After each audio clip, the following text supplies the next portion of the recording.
He opened his fingers slowly, deliberately, watching my face while he did it. The ring caught the light from the chandeliers above us for exactly 1 second, spinning in the air between his open palm and the marble floor of the Grand Belmont ballroom. And then it hit the stone with a small, precise sound, a thin, bright note that carried through the stunned silence of 290 guests and rolled in a long arc across the white marble until it came to rest against the base of the altar step, still as something dead. "Trash," Thomas Valancourt said, into the microphone the officiant had clipped to his lapel, "belongs on the floor. What would you do if the man you were about to marry reached into his pocket, produced the ring he had spent months telling you represented everything he felt for you, and then opened his hand and let it fall, deliberately, in front of 300 people,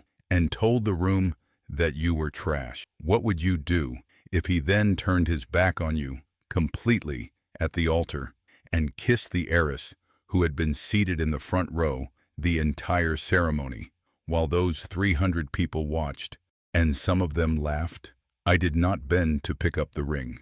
I did not cry. I stood at the altar of the Grand Belmont ballroom in my simple ivory gown, with my hands folded and my chin level, and I looked at the ring lying on that marble floor, and I felt something happen inside me that was not heartbreak and was not anger exactly, but was the particular cold clarity that comes when you finally stop trying to see the best in something that has just shown you its absolute worst.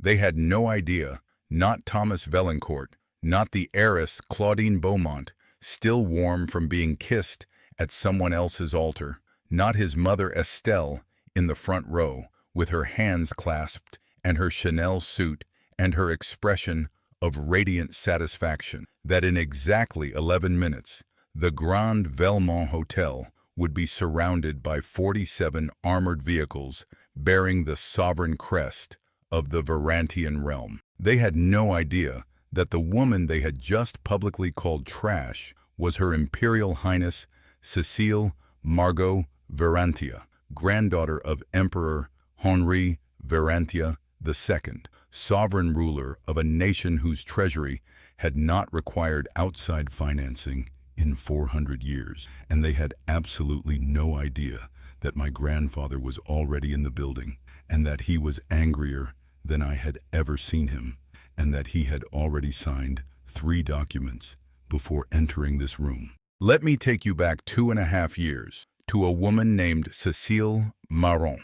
Cécile Marron worked as a textile conservator at a small private museum in the city's older quarter, spending her days examining centuries-old fabrics under magnifying lenses, repairing woven threads with tools so fine they required a jeweler's steady hands to use properly. She wore simple clothes, practical for work, involving chemical solvents and irreplaceable materials. She carried a worn leather satchel. She rode the city tram to work each morning at 8:15, standing rather than sitting if the car was crowded, because she had been raised to give her seat to people who needed it more, and old habits from a palace childhood are difficult to entirely shed even under a new name. My real name is Cécile Margot Varantia, and my grandfather is Emperor Henri Varantia II, sovereign ruler of the Varantian realm, a small alpine nation whose sovereign wealth fund held positions across energy, infrastructure, and private banking on 3 continents.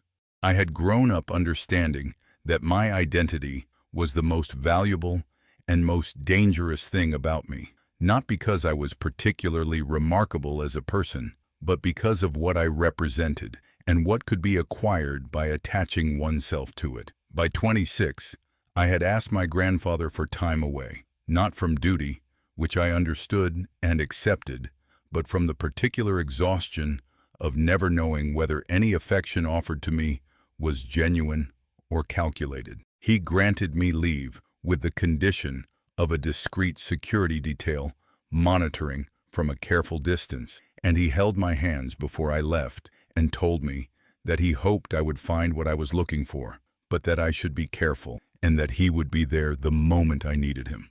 I became Cécile Marron. I learned what it felt like to be ordinary, to exist in a city as a woman, with a modest job and a modest apartment, and nothing that would make anyone look twice.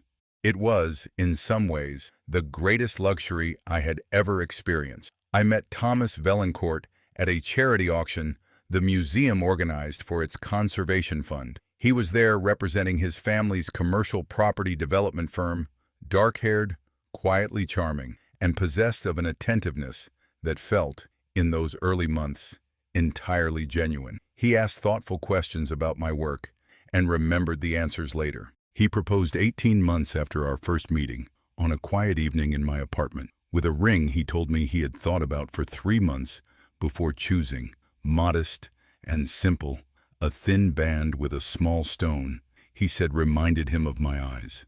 I said yes with my whole heart, believing, for perhaps the first time in my adult life, that I had found something real, something that had nothing to do with what I was and everything to do with who I was. Then his career accelerated, and with that acceleration came people and pressures I had not fully anticipated, and the man I thought I knew began, slowly, to be replaced by something else. Estelle Valancourt, Thomas's mother, was the kind of woman who had spent decades building an appearance of grandeur that slightly exceeded her actual means, supplementing moderate wealth with aggressive social performance. She wore Chanel to every occasion, no matter how informal, and carried a rotation of vintage handbags she mentioned in conversation with a frequency that suggested their price tags were her primary personality trait. She met me for the first time at a family dinner 3 months into the engagement and looked at my simple work blouse with an expression of politely suppressed horror. "Thomas tells me you restore old fabrics," she said, cutting her food with surgical precision. "How interesting. Is there very much money in that sort of thing?" "Enough," I said. "It's work I find meaningful." "Meaningful," she repeated, and smiled the smile I would come to know intimately over the following year, pleasant and devastating simultaneously. The cruelty was consistent and patient. She introduced me to her friends as Thomas's little museum girl, a phrase she deployed with the ease of someone who had practiced it into comfort. She commented on my apartment's size, my modest car, the absence of any family connections she found useful, always returning, eventually, to the central problem of me, which was that I appeared to represent nothing that mattered to the social world she had spent her life curating. Then came Claudine Beaumont.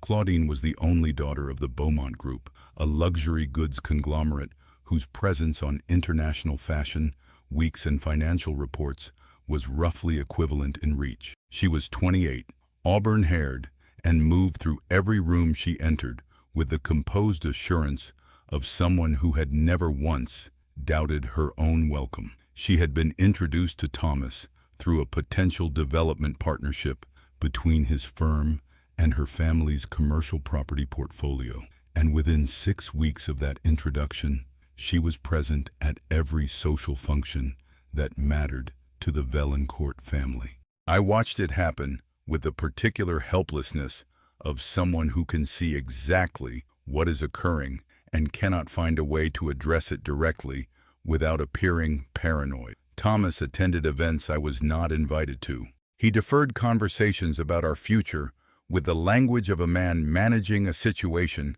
rather than living in one, telling me that things were complicated at the firm, that his mother had some concerns about optics. Could I just be patient for a few more months while the Beaumont partnership was being negotiated? I confronted him once, directly, in the kitchen of the apartment we shared. I asked him plainly whether his relationship with Claudine Beaumont was what it appeared to be. He did not deny it with the warmth of a man who has nothing to hide. He denied it with the precision of a man who has rehearsed the denial. I recognized the difference. I had been educated in the difference. I simply could not yet bring myself to act on what I knew, because I had wanted this ordinary life, this ordinary love, so badly that even the evidence of its falseness could not, for several more months, shake the wanting loose. I should have left then. I did not. I told myself the wedding would clarify everything, that the formality of marriage would resolve the ambiguity that had been quietly growing in the spaces between Thomas's assurances and his actual behavior. What it clarified was considerably more than I had expected. The wedding was set at the Grand Velmont Hotel, a Belle Époque building with soaring ceilings, white marble floors, and chandeliers the size of small automobiles that hung from plasterwork of extraordinary intricacy. It was, by any measure, a beautiful venue, and Estelle had insisted on it, contributed financially to its booking, and framed this contribution as generosity while using it to ensure that every detail of the event reflected her taste rather than mine. 290 guests filled the Grand Velmont's ceremony space on the afternoon of our wedding. The air smelled of white roses and warm beeswax candles, and the particular expensive perfume favored by women who purchase it by the ounce. The chandeliers cast the room in warm, flattering gold. I had walked down the aisle in my simple ivory gown, which Estelle had once described as understated to the point of invisibility, and I had reached the altar and turned to face Thomas, who had been looking past me toward the front row, with an expression I did not immediately recognize as anticipation. The ceremony progressed through its early stages. When the moment came for the exchange of rings, Thomas reached into his jacket pocket. He produced the ring, the simple band we had chosen together, and held it where I could see it. And then he smiled, slowly, in a way I had never seen him smile before. A smile with no warmth in it, with nothing in it that I recognized from the man who had proposed in my apartment on a quiet Tuesday evening. He let the ring fall. I have already told you what he said when it hit the marble. I have already told you what he did immediately after, turning to the front row, to Claudine Beaumont in her champagne silk gown, taking her face in his hands, and kissing her in front of the officiant, in front of God, in front of 290 witnesses. She stood from her seat without surprise, which confirmed that she had known this moment was coming, that she had been seated in the front row specifically to participate in it, that the entire performance had been rehearsed, possibly more than once.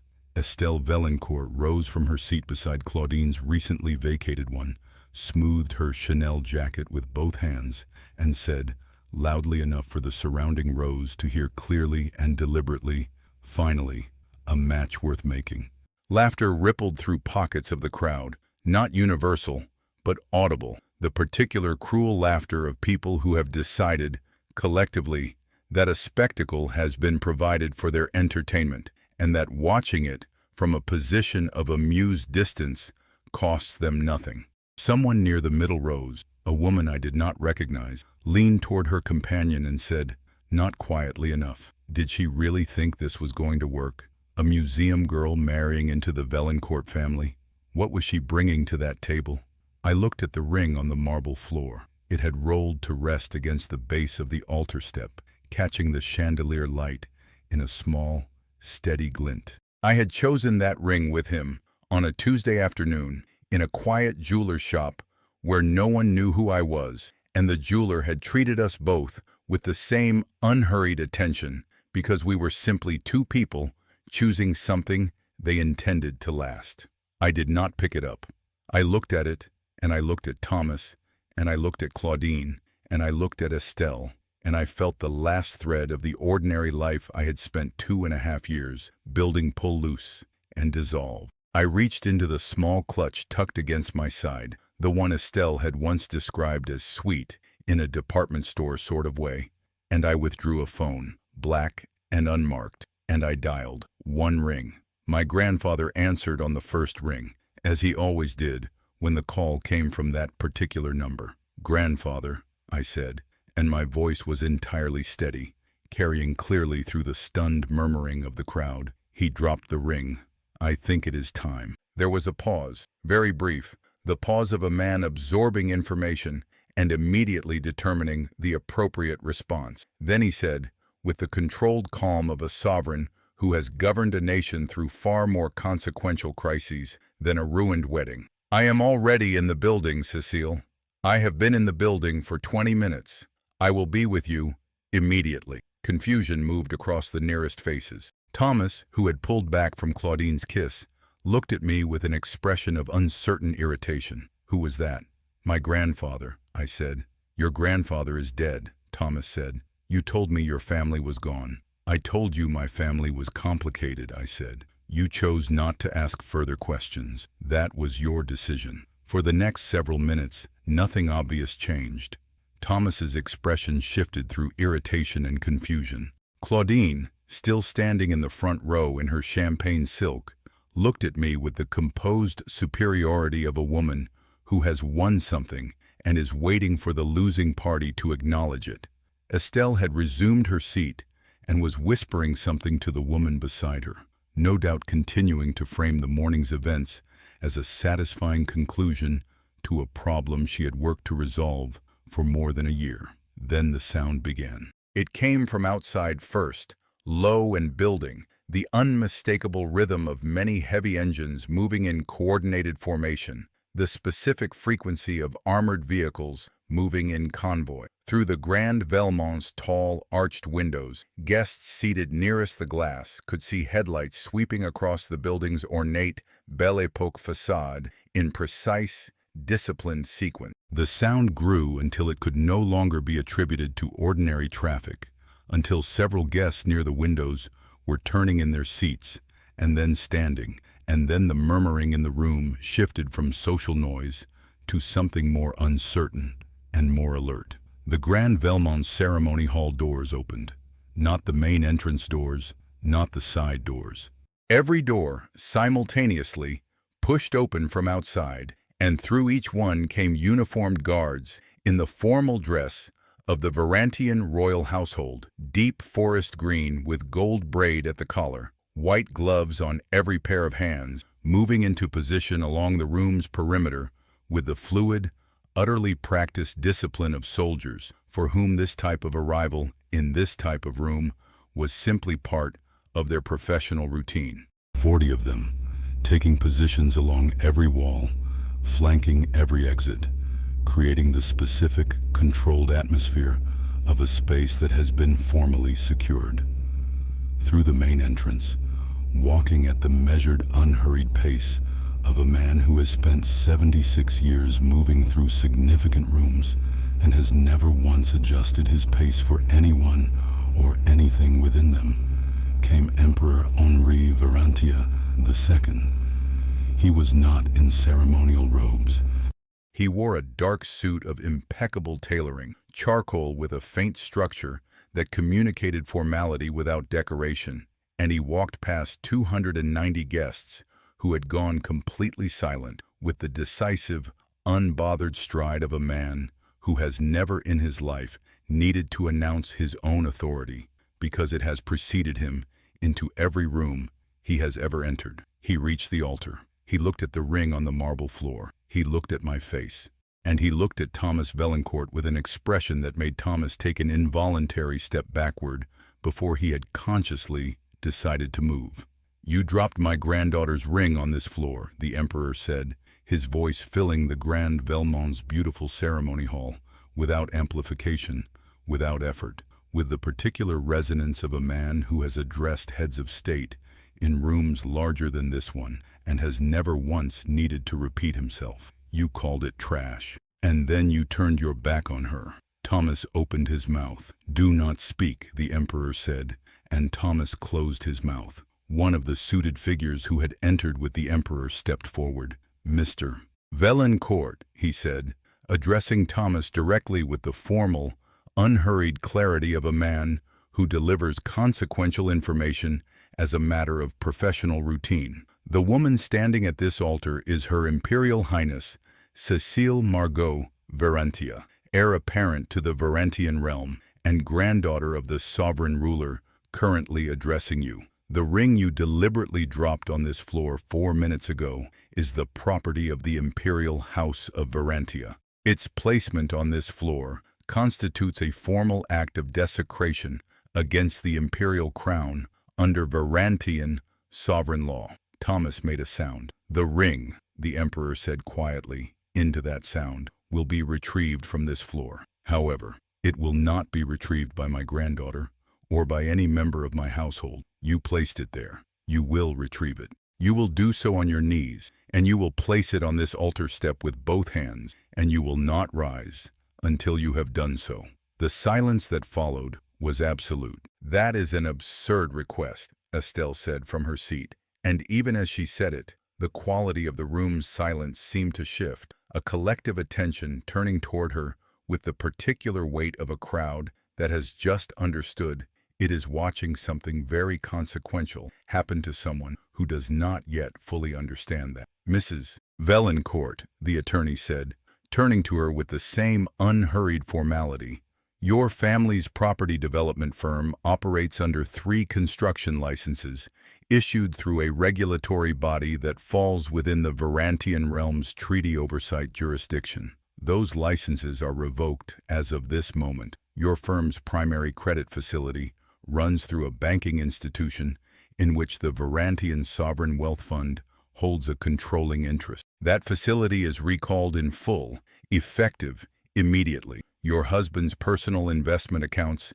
at 2 Varantian-affiliated private banks are frozen pending formal review of this morning's proceedings." Estelle's mouth opened. Nothing came out. "The total value of the Valancourt family's accessible assets as of this morning," the attorney continued, consulting a document he had clearly prepared before entering the room, "falls below the threshold of their outstanding obligations, including the recalled credit facility. The family is, effective this moment, insolvent." Thomas had gone the color of the marble floor beneath his feet. Claudine, still standing near the front row in her champagne silk, had taken several steps toward the nearest exit, which was occupied by 2 guards in forest green, who did not move to facilitate her departure. "Miss Beaumont," a second attorney said, approaching her, "your family's commercial property portfolio carries joint venture agreements with Valancourt Development, agreements which share liability for the recalled credit facility. Your family's legal team will be receiving formal documentation within the hour." Claudine's composed superiority dissolved into something she had clearly never needed to practice managing, because she had never, before this moment, encountered a situation she could not exit through the application of her family's money. The Emperor looked at Thomas, who had not moved, who was still standing at the altar beside the ring on the floor between them. "The ring," the Emperor said. Thomas looked at the ring. He looked at the Emperor. He looked at 290 guests watching him with the held-breath attention of people who understand they are witnessing something that will be discussed for the rest of their lives. And he got on his knees on the white marble floor of the Grand Belmont Hotel's ceremony hall, and he picked up the ring, and he placed it on the altar step with both hands, as he had been instructed, and he did not rise. The Emperor looked at the ring on the altar step for a moment. Then he looked at me. "Leave it," he said quietly, to me alone. "It is not worth carrying." I nodded. I agreed with him entirely.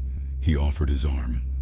I took it, my simple ivory gown trailing behind me, and we walked the full length of the Grand Belmont ceremony hall together, past 290 guests who did not speak, past the white roses and the beeswax candles and the chandelier light still warm and gold above us, past the guards standing at attention along every wall, through the main entrance and out into the afternoon. Outside, the street surrounding the Grand Belmont Hotel was sealed in every direction by 47 matte black armored vehicles, each one bearing on its hood the sovereign crest of the Varantian realm, a crowned eagle in gold, the emblem that had flown above that nation's government for 6 centuries without interruption. Their engines ran quietly, their doors closed, their presence absolute and unhurried. News cameras, directed to the location by someone in my grandfather's communications office,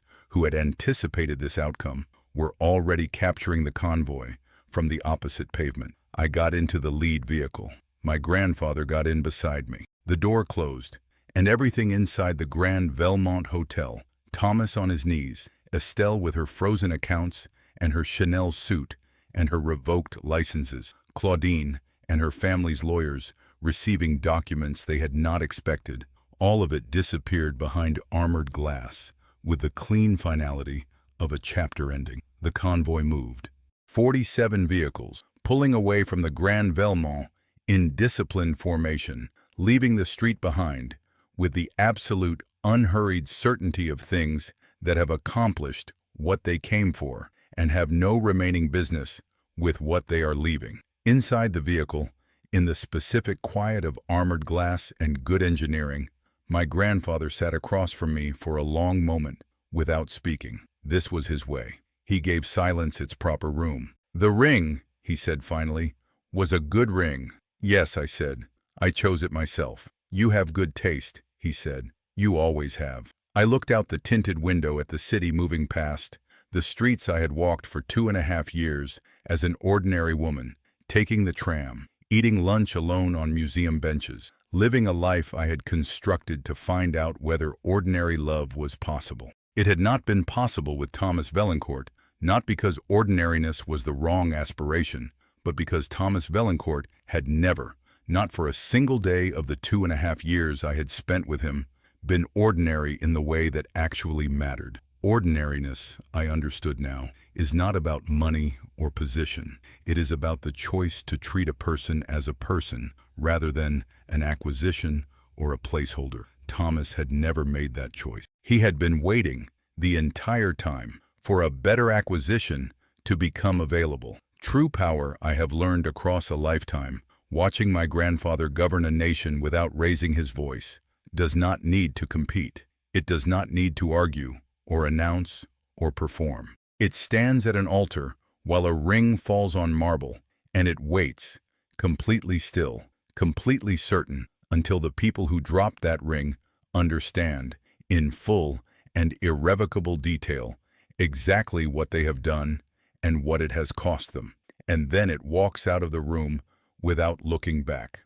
Thomas Valancourt knelt on the marble floor of the Grand Velmont Hotel for 11 minutes before anyone told him he could stand. When he finally stood, his firm had no licenses, his family had no credit, and his name had no value in any room connected to anyone who had received documentation from the Varantian Sovereign Authority that afternoon. Claudine Beaumont's family spent the following months in conversation with lawyers who had never previously dealt with sovereign treaty law and found it a steep and expensive learning curve. Estelle Valancourt's social world, which she had spent 4 decades constructing, rearranged itself with remarkable speed once it became clear that association with the Valancourt family had become diplomatically inconvenient. None of them were forgiven. Forgiveness was never a consideration. The appropriate response to someone who drops your ring on the floor and calls it trash is not forgiveness.